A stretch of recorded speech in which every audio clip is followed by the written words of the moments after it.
ಸದ್ಗುರು ಶ್ರೀ ಯೋಗಿ ನಾರಾಯಣ ತಾತಯ್ಯನವರ ಜಯಂತಿಯ ಪ್ರಯುಕ್ತ ಇದೇ ಮಾರ್ಚ್ 24ರಿಂದ 26ರವರೆಗೆ 3 ದಿನಗಳ ಕಾಲ ಶ್ರೀ ಕ್ಷೇತ್ರ ಕೈವಾರದ ಸದ್ಗುರು ಶ್ರೀ ಯೋಗಿ ನಾರಾಯಣ ತಾತಯ್ಯನವರ ಮಠದಲ್ಲಿ ನಡೆಯುವ ಕಾರ್ಯಕ್ರಮಗಳ ಆಹ್ವಾನ ಪತ್ರಿಕೆಗಳನ್ನು ಧರ್ಮಾಧಿಕಾರಿಗಳಾದ ಡಾಕ್ಟರ್ MR ಜಯರಾಮ್ ರವರು ಬಿಡುಗಡೆ ಮಾಡಿದರು. ಮಾರ್ಚ್ 24 ಭಾನುವಾರದಂದು ಜಯಂತ್ಯೋತ್ಸವದ ಪ್ರಯುಕ್ತ ವಿಶೇಷ ಕಾರ್ಯಕ್ರಮಗಳನ್ನು ಆಯೋಜಿಸಲಾಗಿದೆ.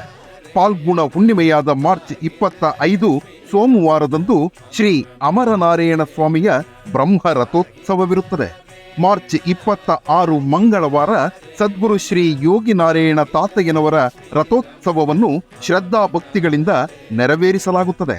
ಭಕ್ತ ಬಾಂಧವರು ಶ್ರೀ ಕ್ಷೇತ್ರ ಕೈವಾರದಲ್ಲಿ ನಡೆಯಲಿರುವ ಈ ಎಲ್ಲ ಕಾರ್ಯಕ್ರಮಗಳಲ್ಲಿ ಭಾಗವಹಿಸಿ ಸದ್ಗುರು ತಾತಯ್ಯನವರ ಕೃಪೆಗೆ ಪಾತ್ರರಾಗಬೇಕಾಗಿ ಪ್ರಾರ್ಥಿಸುತ್ತೇವೆ.